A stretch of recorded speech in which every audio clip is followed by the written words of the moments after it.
турник ойнаса бой өсөбү?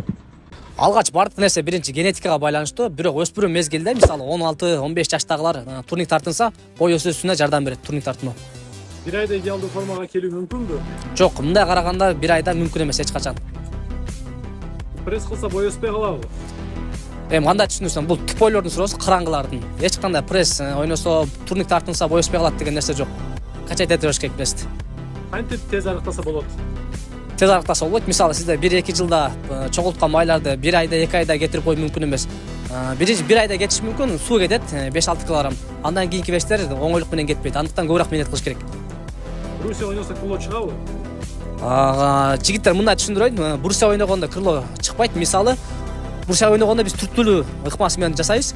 Качан крыло биз тартылган ыкмада эме крыло иштеп баштайт. Түрткүлгөндө эч кандай крыло иштебейт. Эгерде сиздерде дагы ушундай суроолор болсо, биздин личкабызга жана номерлерге